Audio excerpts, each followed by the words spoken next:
Hello students, अस्सलाम वालेकुम। कैसे हैं आप सब? आई होप आप सब ठीक होंगे।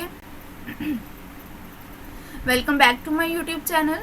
स्टूडेंट्स, आज का हमारा लेक्चर है about acids, bases and salts.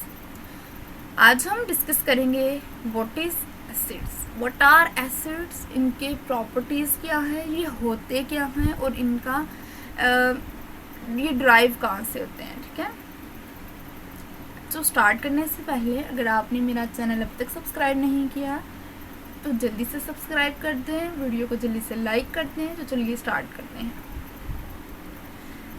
करते हैं एसिड्स से। एसिड्स होते क्या है? कह रहे द वर्ड एसिड ये ड्राइव होता है एक लैटिन वर्ड एसिडस से, जिसका मतलब होता है सावर। केमिस्ट्री में जो एसिड है वो यूज़ होता है एक ऐसे ग्रुप ऑफ कंपाउंड को नेम करने के लिए जिनका टेस्ट सावर होता है, यानी खट्टा होता है। ठीक है, एसिड्स को डिफाइन करते हैं। एसिड ऐसे कंपाउंड्स होते हैं जो प्रोड्यूस करते हैं हाइड्रोजन आयन को इन देयर एक्वस सॉल्यूशन, अपने एक्वस सॉल्यूशन के अंदर। Citrus fruit have sour taste, जितने भी सिट्रस फ्रूट हैं वो उनका सावर टेस्ट होता है क्योंकि उनमें सिट्रस एसिड प्रेजेंट होता है। ठीक है, अब अगर जो हाइड्रोक्लोरिक एसिड है ये भी एक इम्पोर्टेंट मिनरल एसिड है जो कि हमारे गैस्ट्रिक जूस ऑफ स्टमक में प्रेजेंट होता है। ठीक है, ये एक्ट करता है as an antiseptic and is helpful in the digestion of protein. जितनी भी प्रोटीन की डाइजेशन होती है हमारे स्टमक के अंदर वो सारी के सारी इसकी वजह से होती है। ठीक है, यही था इस पैराग्राफ का निचोड़ जो कि एसिडिक इन नेचर था। ठीक है, आगे चलते हैं। सो सोर्सेज ऑफ कॉमन एसिड क्या है? एसिड्स के सोर्सेज कहाँ से निकलते हैं? जनरली वो कह रहे हैं एसिड्स को हम दो तरह से ऑब्टेन करते हैं। सम एसिड जो है वो प्लांट से, प्लांट बेस्ड, और सम एसिड एनिमल बेस्ड होते हैं। ठीक है, एनिमल से पाए जाते हैं। जो हम इनको ऑर्गेनिक एसिड, जो अदर एसिड जो होते हैं जो मिनरल से ऑब्टेन होते हैं उनको मिनरल एसिड बोला जाता है। ठीक है, कुछ एसिड जो है वो प्लांट और एनिमल से निकलते हैं उनको हम ऑर्गेनिक एसिड बोला जाता है, और कुछ एसिड मिनरल से निकलते हैं उनको हम मिनरल एसिड बोलते हैं। कौन कौन से एसिड है देख लेते हैं जो एनिमल और प्लांट से निकलते हैं। सबसे पहले फॉर्मिक एसिड है। फॉर्मिक एसिड जो है वो आंट स्टिंग के अंदर पाया जाता है, यानी चूंटी की डंग के अंदर पाया जाता है। ठीक है, फिर एसिटिक एसिड विनीगर के अंदर, ऑक्सैलिक एसिड टोमेटोज के अंदर, सिट्रिक एसिड सिट्रस फ्रूट के अंदर, टॉर्टरिक एसिड टर्मरिन ग्रेप्स के अंदर। ठीक है, lactic acid yogurt, malic acid apple and stearic acid fats के अंदर पाया जाता है। ठीक है, और मिनरल्स की बात करें तो मिनरल्स में आता है hydrochloric acid, nitric acid, sulphuric acid और फॉस्फ्यूरिक एसिड। ठीक है, ये सारी जो है ये भी मिनरल से पाई जाती हैं। ठीक है, आगे बढ़ते हैं प्रॉपर्टीज ऑफ एसिड को लेकर। प्रॉपर्टीज ऑफ एसिड में सबसे पहली प्रॉपर्टी है, लेट अस नाउ हाउ, सबसे पहली प्रॉपर्टी है all acid have sour taste. सबसे पहले बात ही हमने इसकी की थी, ये खट्टे होते हैं अपने टेस्ट में। ठीक है, अब वो कह रहे हैं सेकंड प्रॉपर्टी है all asset turn blue litmus solution and methyl orange solution red. ये क्या है? ये थोड़ी नई बात है आप लोगों के लिए। एसिड और बेसिस के कुछ टेस्ट होते हैं, वो टेस्ट होता है लिटमस टेस्ट। लिटमस क्या होता है? एक पेपर होता है जो है वो एसिड के लिए ब्लू लिटमस पेपर यूज़ करते हैं। ये अगर तो वो एसिड होगा तो वो ब्लू लिटमस पेपर को रेड में कन्वर्ट कर देगा। ठीक है, उसका कलर रेड हो जाएगा तो हमें पता लग जाएगा ये जो है वो रेड एसिड है। ठीक है, फॉर एग्जांपल मैं यहाँ शो करवाती हूँ तो देखें यहाँ पर दो तरह के मैंने एसिड पेपर शो करवाए हैं। फर्स्ट वन इज़ दो तरह के मैंने लिटमस पेपर दिया है, एक है ब्लू लिटमस पेपर और एक होता है रेड लिटमस पेपर। अगर तो वो एसिड होगा तो वो ब्लू लिटमस पेपर यूज़ करेंगे, ब्लू लिटमस पेपर को वो रेड में टर्न्स रेड हो जाएगा, नहीं रेड में कन्वर्ट कर देगा, वो हमें पता लग जाएगा ये एसिड है। और अगर हम बेस की बात करें तो बेस में क्या होता है, रेड लिटमस पेपर को वो ब्लू में कन्वर्ट कर देता है। ये थी हमारी लिटमस पेपर वाली साइंस। ठीक है, कि वो होता क्या है। आगे चलते हैं थर्ड प्रॉपर्टी पे। Strong acid are corrosive liquid, they burn skin.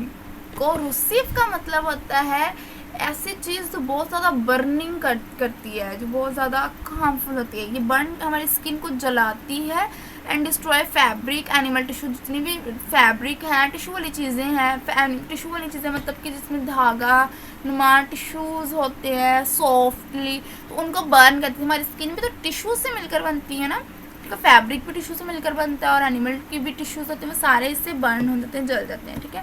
तो कहने एक्वस सॉल्यूशन जो है एसिड का वो गुड कंडक्टर ऑफ इलेक्ट्रिसिटी होती है, उनमें से इलेक्ट्रिसिटी अच्छे से पास आउट हो जाती है। एसिड जो होते हैं वो रिएक्ट करते हैं रिएक्टिव मेटल्स के साथ, यानी मैग्नीशियम और जिंक के साथ, और सॉल्ट बनाते हैं और इवॉल्व, इनमें से हाइड्रोजन गैस इवॉल्व हो जाती है, ठीक है। आगे बढ़ते हैं। दो रिएक्शन है, मैग्नीशियम हाइड्रोक्लोरिक एसिड के साथ मिलती है और मैग्नीशियम क्लोराइड बनता है प्लस हाइड्रोजन गैस तो निकालनी ही हमने, ठीक है।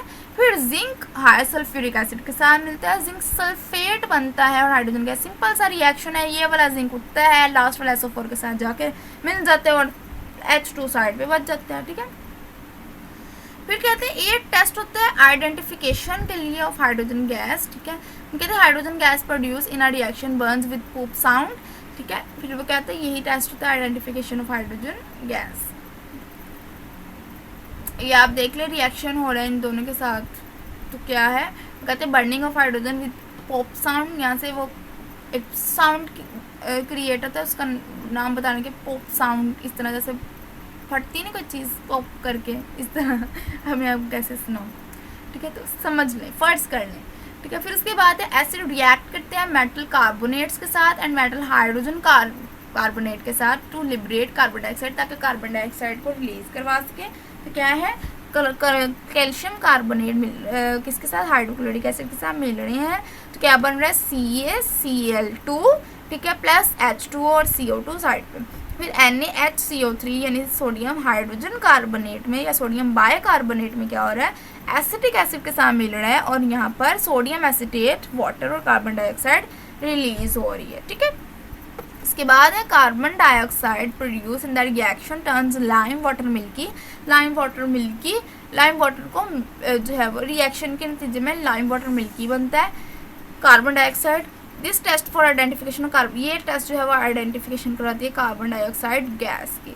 फिर उसके बाद कहते हैं एसिड रिएक्ट करते हैं with bases to form salt and water, ताकि सॉल्ट और वाटर बना सके। ये रिएक्शन होता है न्यूट्रलाइजेशन रिएक्शन, ठीक है। एसिड और बेस मिलते हैं और रिएक्शन न्यूट्रलाइज हो जाता है, कोई ना वो एसिड रहता है ना वो बेस रहता है, इसके नतीजे में हमारे पास सॉल्ट बनता है और सॉल्ट और वाटर बनता है, इसको हम बोलते हैं न्यूट्रलाइजेशन रिएक्शन। तो ये क्वेश्चन भी है कि किस रिएक्शन के नतीजे में सॉल्ट बनता है, तो आपने कहना है कि वो न्यूट्रलाइजेशन रिएक्शन है, ठीक है। तो इसमें सल्फ्यूरिक एसिड सोडियम हाइड्रोक्साइड के साथ मिलता है और क्या बना रहे हैं यहाँ पर, सोडियम सल्फेट प्लस वाटर बना रहा है, ठीक है। तो यहाँ तक इसको कवर करते हैं। मैं थोड़ा सा ऊपर आपको ये चंद एग्जांपल्स थी, इनको भी थोड़ा एलैबोरेट करवा देती हूँ। पहले तो मैंने अच्छे से बता दी। यहाँ पर देखें कैल्शियम कार्बोनेट में क्या हो रहा है, कैल्शियम जो है वो इस क्लोरीन के साथ, क्योंकि क्लोरीन यहाँ पर 2 है ना, तो क्लोरीन 2 CaCl2 के साथ मिलना, उसने यहाँ पर लास्ट वन के साथ ही है, इसके पॉजिटिव ने इसके नेगेटिव के साथ ही जाके मिलना है। तो यहाँ पर 2 है क्लोरीन, तो क्लोरीन CaCl2 बन जाएगा प्लस एक O यहाँ से लेगा, 2 H ऑलरेडी प्रेजेंट है तो CO2 निकल गया, तो H2O भी साइड पर निकल जाएगा, ठीक है।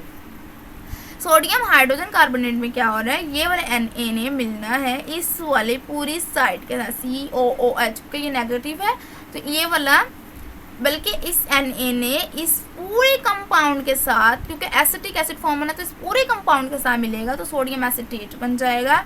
पीछे बचता है HCO3, तो इसमें वही ऊपर वाली साइंस है कि H2O2 बनेगा और HCO2 बन जाएगा, ठीक है। उसके बाद नीचे भी एक रिएक्शन था, यहाँ पर भी देखें इसी तरह, इसने H2SO4 था, ये जो सिर्फ न्यूट्रलाइजेशन रिएक्शन, इसमें तो हमारे पास सॉल्ट बना है कि Na2 बनता है प्लस SO4, ये वाला SO4 जो है वो इस Na के साथ और ये वाला H जो है वो इस OH के साथ मिलता है तो वाटर बनता है और ऊपर वाला सॉल्ट बन रहा है। तो ये था जी आज का हमारा लेक्चर अबाउट एसिड, एसिड की डेफिनेशन, एसिड के सोर्सेज और एसिड की प्रॉपर्टीज़। आई होप आपको आज के लेक्चर की कम्प्लीटली समझ आ गई होगी। अगर कोई भी कंसेप्ट क्लियर नहीं होता तो आप कमेंट सेक्शन में लाजमी बताया करें। नेक्स्ट क्लास स्टार्ट करने से पहले वो कंसेप्ट क्लियर होंगे। तो इंशाल्लाह नेक्स्ट क्लास तक अल्लाह हाफिज़।